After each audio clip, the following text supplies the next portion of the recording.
I'm Sharon Mitchell, 37 years old, and 3 years ago I gave up everything for my family. I quit my job managing a retail store to care for my mom, who is battling chronic diabetes.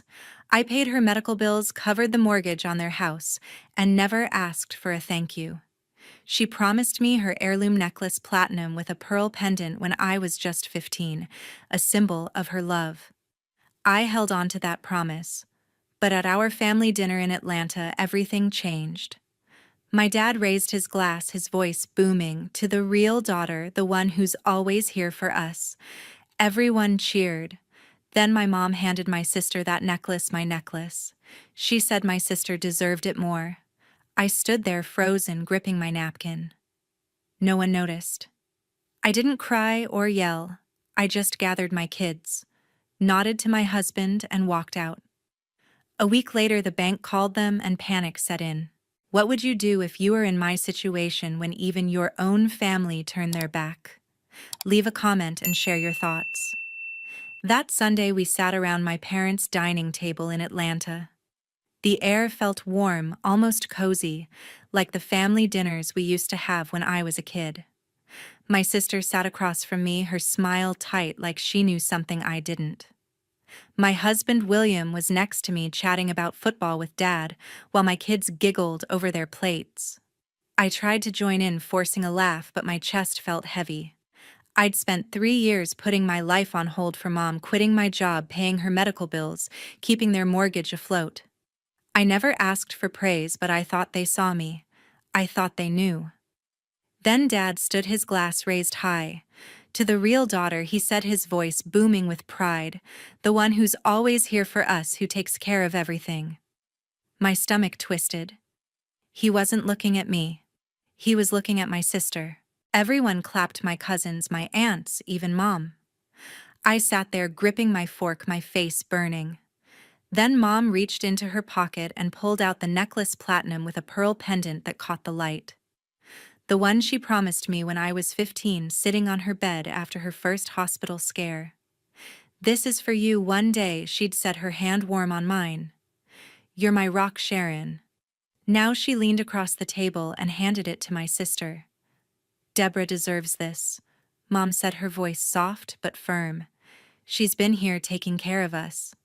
Debra's eyes lit up, her fingers brushing the pearl like it was always hers. I waited for someone to correct Mom, to say it was a mistake. No one did. My aunts nodded, my cousins smiled, and Dad took another sip of his wine. I felt invisible, like I was shrinking into the chair. My kids were still giggling, oblivious. William glanced at me, his brow furrowed, but I shook my head. I couldn't speak.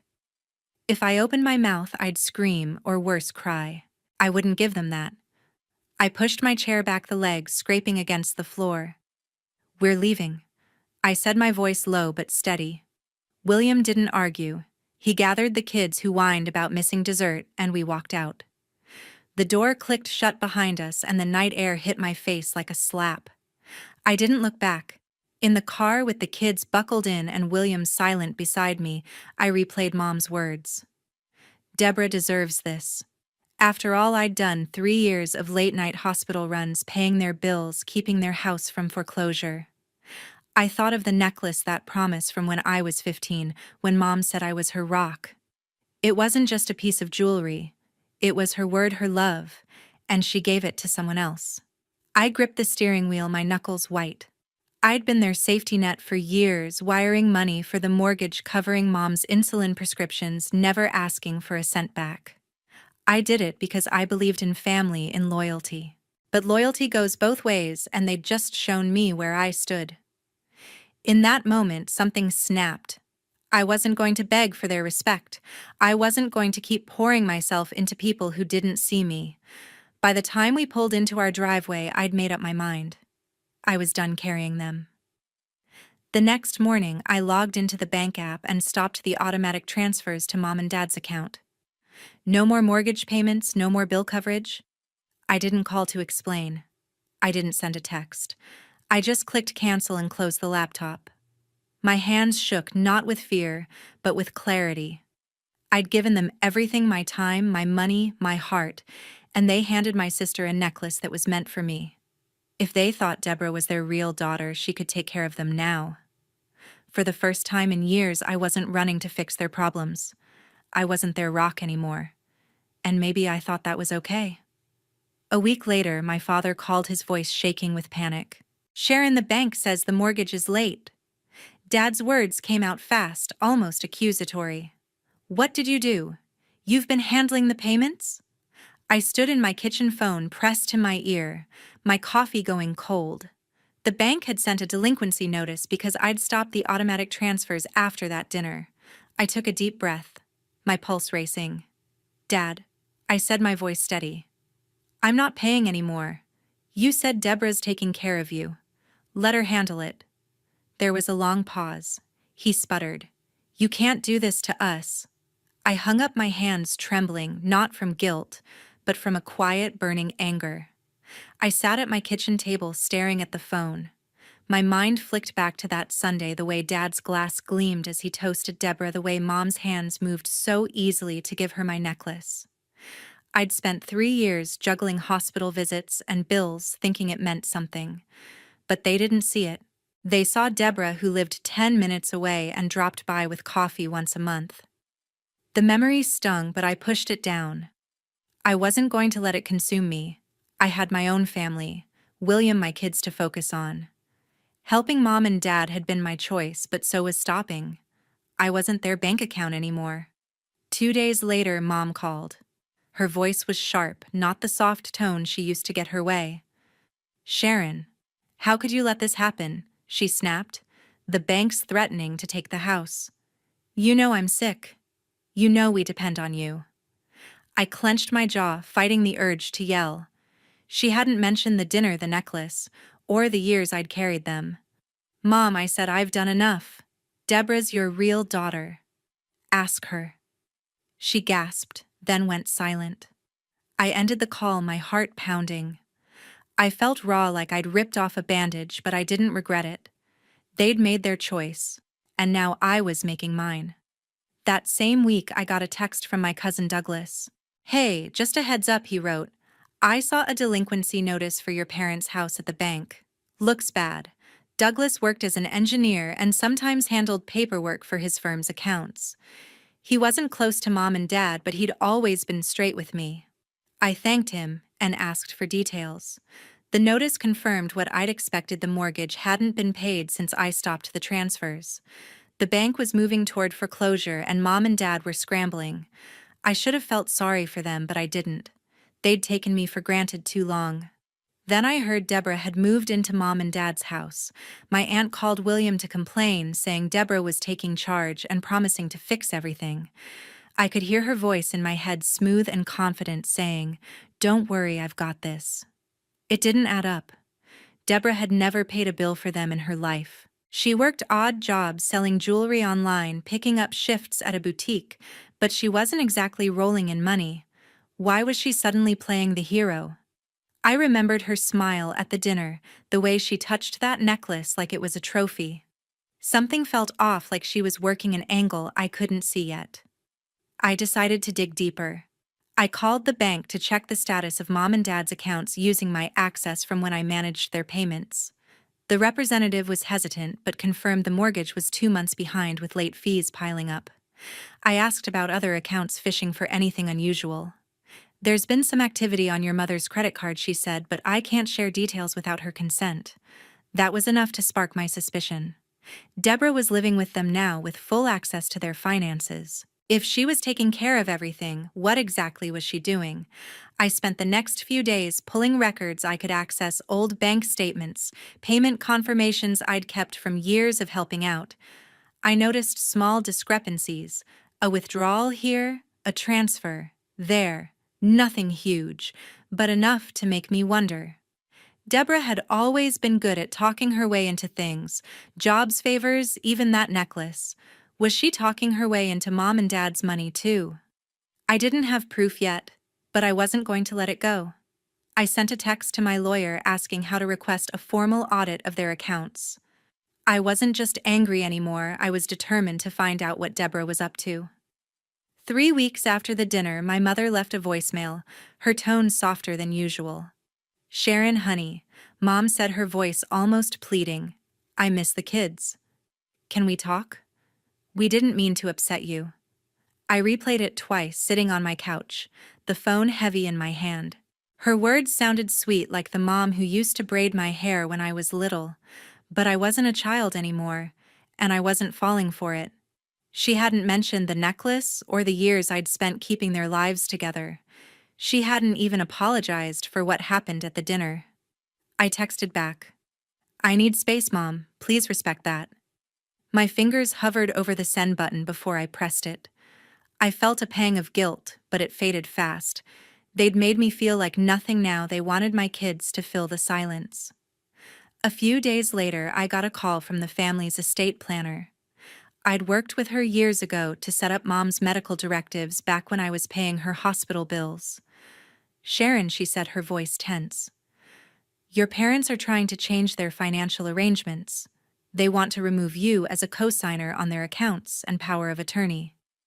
My heart sank. The accounts were tied to the house, the same one I'd kept out of foreclosure with my own money. The power of attorney let me manage Mom's medical decisions when she was too sick to do it herself.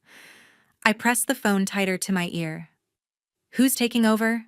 I asked, already knowing the answer. Debra, she said. Of course. Debra, who'd never paid a bill, who'd waltzed in with her fake smiles and walked out with my necklace. I hung up, my mind racing. This wasn't just about the necklace anymore. They were trying to cut me out completely to hand everything to Debra. I thought of Dad's toast, his proud, real daughter's speech, and Mom's hands passing her that pearl pendant. They didn't just betray me, they were rewriting my place in the family. I opened my laptop and pulled up the bank records I'd saved from when I managed their payments. The numbers stared back at me, a history of my sacrifices: $200 a month for the mortgage, $300 for Mom's insulin, thousands more for hospital stays. I'd done it all, and now they were giving Debra control. My chest tightened, not with sadness, but with a cold, sharp resolve. I wasn't going to let this happen. That evening, I got an email from my best friend Evelyn. We'd known each other since high school, and she always had my back. Check this out. Her message read with a string of forwarded emails attached. I opened them, my eyes scanning the screen. They were receipts from Mom's credit card sent to Evelyn by a mutual friend who worked at the bank. The charges were recent: $800 at Target for clothes, $200 at Nordstrom for a handbag, $500 for a weekend trip to Orlando. I recognized the pattern immediately. Debra had been living with Mom and Dad for 2 weeks with access to their accounts. These weren't Mom's purchases. She hadn't left the house in months, and she didn't shop at Nordstrom. Debra was spending their money like it was her own. I leaned back, my hands shaking with anger. I pictured Debra at the dinner, her fingers brushing that pearl pendant, her smug, I've got this attitude when she moved in. She wasn't just taking my place, she was taking their money. I forwarded the emails to my lawyer, a woman I'd hired last week, after Douglas's text about the delinquency notice. Can we use this? I wrote. I think Debra's stealing from Mom. My lawyer replied within the hour. This is serious. We'll need more evidence, but we can start building a case. I felt a surge of purpose, like a fire catching in dry grass. Debra thought she could manipulate everyone, but I wasn't going to let her win. I spent the next few days calling contacts, people who'd seen Mom and Dad's finances over the years, a cousin who'd helped with their taxes, a neighbor who'd overheard Debra bragging about her new life. Every conversation added a piece to the puzzle. Debra had been dropping hints, saying she was taking care of the family while buying herself clothes and plane tickets. I felt sick, not just for me, but for Mom and Dad. They'd chosen her, trusted her, and she was bleeding them dry. But I wasn't their savior anymore. I was done begging for their respect. This wasn't about saving them, it was about holding Debra accountable. By the end of the week, I'd gathered enough to know I was on the right track. The emails from Evelyn were just the start. I told my lawyer to move forward with a formal request to audit Mom's accounts. Debra had crossed a line, and I was ready to fight back, not for the necklace, not for their approval, but for the truth. A month later, a lawyer's letter landed in my mailbox. The envelope was crisp official, with a return address from a law firm in downtown Atlanta. I tore it open, my hands steady but my heart pounding. The words hit me like a slap. Debra had filed a lawsuit against me, claiming I'd coerced Mom into signing over part of the house to me. The accusation was absurd. She said I'd manipulated a sick woman to steal her assets. Me, the one who'd paid their mortgage for years, who'd kept their house from foreclosure. I stood in my living room, the letter crumpled in my fist, my anger rising like a tide. Debra wasn't just taking my place, she was trying to paint me as the villain. I called Evelyn, my voice tight. "She's suing me," I said. "Debra's saying I forced Mom to give me the house." Evelyn didn't hesitate. "Check your email," she said. I found something. I opened my laptop, and there it was, a string of text messages Debra had sent to a mutual friend, forwarded to Evelyn. In them, Debra bragged about handling Mom and Dad, saying she'd convinced them I was too busy with my kids to care about their finances. "They trust me now," she wrote, "and I'm making sure it stays that way." Another message gloated about how easy it was to get Mom to sign papers. I read the words over and over, my blood boiling. Debra wasn't just spending their money, she was manipulating them to cut me out. I took a deep breath, forcing myself to focus. Anger wouldn't help me now. I needed a plan. I called my lawyer, a sharp woman named Karen, who'd been helping me since I'd learned about Debra's credit card charges. "Send me the lawsuit and those texts," Karen said, her tone calm but firm. "We'll counter this. Do you have any proof of your contributions to the house I did?" Years ago, when Mom and Dad were drowning in debt, I'd paid off a chunk of their mortgage, enough to claim a 30% stake in the property. The paperwork was in a folder in my office, signed and notarized. I scanned the documents and sent them to Karen, my hands shaking, not with fear but with a fierce clarity. Debra thought she could rewrite history, but I had the receipts. The next day, I met Karen at her office. She spread the papers across her desk: my loan agreements, bank statements showing years of mortgage payments, even emails from Mom thanking me for covering their bills. "This shows you've been financially tied to the house since 2019, Karen said, tapping the documents. "Debra's claim that you coerced your mother doesn't hold up. But we need to prove she's the one acting in bad faith." I nodded, thinking of the credit card receipts Evelyn had sent: the $800 at Target, the $2,500 $500 Orlando trip. "What about the audit I requested?" I asked. Karen leaned forward. "It's in motion. We've asked the court for a forensic accountant to review your parents' accounts. If Debra's been misusing their money, we'll find it." That night, I sat with William at our kitchen table, the kids asleep upstairs. I told him about the lawsuit, the texts, the audit. He reached for my hand, his grip steady. "You're doing the right thing," he said. "Debra's gone too far." I squeezed his hand, grateful for his support, but my mind was racing. I wasn't just angry at Debra, I was furious at Mom and Dad for letting this happen.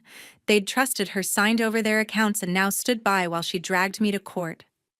I thought of Mom's voicemail, her soft, "I miss the kids," and Dad's silence since our last call. They weren't just complicit, they were enabling her. The next week, Evelyn called with more. "I talked to our friend at the bank," she said. She pulled some records off the record. "There's another $1,000 charge on your mom's card, some jewelry store in Buckhead. It's recent, after Debra moved in." I clenched my phone, my jaw tight. Debra wasn't stopping. She was living in their house, using their money, and now trying to take mine. I forwarded the new information to Karen, my resolve hardening. This wasn't about the house anymore. It was about exposing Debra for who she was. I spent hours combing through my own records, cross-referencing every payment I'd made for Mom and Dad. I found a receipt from 2021 for a $5,000 hospital bill I'd covered, another for $2,000 in property taxes. Every document was a reminder of what I'd given up: my career, my savings, my time. And Debra, she'd given them nothing but lies. I sent everything to Karen, along with a note: "I want the audit to cover every transaction since Debra moved in. She's not getting away with this." My lawyer replied, "We're building a strong case." Stay focused. By the end of the month, I felt a strange calm. The anger was still there, but it was sharp controlled like a blade I'd honed. I wasn't fighting for Mom and Dad's approval. I'd stopped needing that the moment I walked out of that dinner. I was fighting for the truth for my kids, for the life I'd built. Debra had underestimated me, and that was her mistake. I was ready to face her in court, to lay out every piece of evidence, and to show the world who the real manipulator was. One morning, the accountant called with news I'd suspected. "Sharon," he said, his voice clipped and professional. "The audit's done. Your sister withdrew $14,000 from your mother's accounts over the past 2 months." I gripped the phone, my heart racing, as he listed the charges: $3,000 on designer clothes from Nordstrom, $2,800 on electronics from Best Buy, $2,500 for the Orlando trip I already knew about, and thousands more on smaller purchases, jewelry, dining, even a spa day. I felt a rush of relief, like a knot in my chest had loosened. The evidence was clear, undeniable. But as he spoke, a heavier feeling settled in. Mom had no idea. She'd trusted Debra, handed her the keys to their finances, and Debra had taken everything she could. I sat at my desk, the accountant's report open on my laptop. The numbers stared back at me, each one a betrayal. I thought of Mom, frail and trusting, signing papers because Debra said it was for the family. I'd spent years keeping her safe, paying for her insulin, her hospital stays, and now she couldn't see what was right in front of her. It hurt, a deep, aching pain, but I pushed it aside. Grief wouldn't help me now. I had to focus. I forwarded the report to my lawyer, Karen, with a note. "This is what we've been waiting for. Let's use it." She called me within the hour. "This is solid," she said. "We'll submit it to the court with everything else you've got." I'd been building a file for weeks. The credit card receipts from Evelyn, $800 at Target Hall and $200 at Nordstrom, were just the start. I'd gotten my hands on a security video from the bank showing Debra withdrawing cash from Mom's account at an ATM in Buckhead. The footage was grainy, but it was her same jacket, same smug tilt of her head. I added the text messages Evelyn had sent where Debra bragged about convincing Mom and Dad to trust her. Every piece was a brick in the case we were building. I emailed it all to Karen, my hands steady but my mind racing. This wasn't just about the money, it was about proving who Debra really was. Karen and I met the next day to prepare for the court date. She spread the evidence across her conference table: the audit report, the receipts, the video, the texts. "Debra's lawsuit claims you coerced your mother," she said, "but this shows she's been exploiting them. We'll counter her claim and file for damages." I nodded, my jaw tight. The thought of facing Debra in court didn't scare me, it fueled me. I'd spent too long being the one who fixed things, who stayed quiet. Now I was ready to fight. Karen walked me through our strategy. We'd present the audit to disprove Debra's accusations, then use the evidence to show her financial abuse. "It's a strong case," she said. "Just be ready for her to push back." That evening, my phone buzzed with a text from Debra. "Sharon, can we talk?" It read. "This is getting out of hand. Let's just drop it." I stared at the screen, my anger flaring. She'd sued me, accused me of stealing, and now she wanted to drop it. I could hear her voice in my head, smooth and manipulative, like at the dinner when she took my necklace. I typed back, "You made your choice. See you in court." I hit send, my heart pounding but my resolve firm. Debra wasn't going to talk her way out of this. She'd underestimated me, and I wasn't backing down. William sat with me that night, the kids asleep upstairs. "You okay?" he asked, his eyes searching mine. I nodded, but the truth was more complicated. I felt lighter with the audit in hand, like I'd finally caught Debra in her lies. But the pain lingered. Mom and Dad had let this happen. They'd chosen her, believed her, even after everything I'd done. I thought of Mom's voicemail, her soft plea to see the kids, and Dad's silence since our last call. They were blind to Debra's actions, and that cut deeper than I wanted to admit. I leaned into William, grateful for his steady presence. "I just want this over," I said. He squeezed my hand. "You're almost there." Over the next week, I worked closely with Karen. We refined our court filings, double-checked every document, and rehearsed my testimony. I'd have to explain my contributions to the house, 30% ownership from my payments, years of covering their bills. I'd have to face Debra, Mom, maybe even Dad, and lay out the truth. It wasn't easy picturing their faces in that courtroom, but I kept my focus on the evidence. The audit was our cornerstone, backed by the video and texts. Debra's lies were unraveling, and I was ready to show the court what she'd done. 2 days before the hearing, Debra called again. "Sharon, please," she said, her voice shaky. "I didn't mean for this. Let's settle this as a family." I laughed, a cold, bitter sound. "You sued me, Debra," I said. "You don't get to play the family card now." I hung up, my hands trembling but my mind clear. This wasn't about revenge. It was about justice. I wasn't just fighting for myself anymore. I was fighting for the truth, for my kids, for the life I'd built despite their betrayal. The courtroom in Atlanta was quieter than I expected. The hum of the air conditioner and the shuffle of papers filled the space as I sat beside my lawyer, Karen, my hands folded tightly in my lap. Debra was across the room, her posture stiff, her eyes darting to the judge. She wore a tailored blazer, trying to look polished, but I could see the tension in her jaw. The judge called the case, and Debra's lawyer stood first, claiming Mom had gifted her the money she'd spent, $14,000 on clothes, electronics, and that Orlando trip. "My client acted with her mother's blessing," he said, his voice smooth. I clenched my fists, resisting the urge to shout. A gift? Mom hadn't bought herself new clothes in years. Karen rose, her presence commanding. She presented our evidence with precision: the forensic accountant's report detailing Debra's withdrawals, the bank video showing her at the ATM, the text messages where she bragged about manipulating Mom and Dad. Then came the voicemail from Mom, played for the court. Her voice thanking me for paying her hospital bills years ago, calling me her lifeline. The room stayed silent as the recording ended, but I felt Debra's glare burning into me. Karen closed by showing my payments for the house, 30% ownership, documented and notarized. My client didn't coerce anyone, she said. She protected her parents while the defendant exploited them. The judge took less than an hour to decide. "The evidence is clear," she said, her tone firm.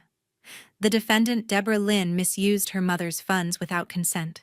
She ordered Debra to repay $17,000, including interest and court fees.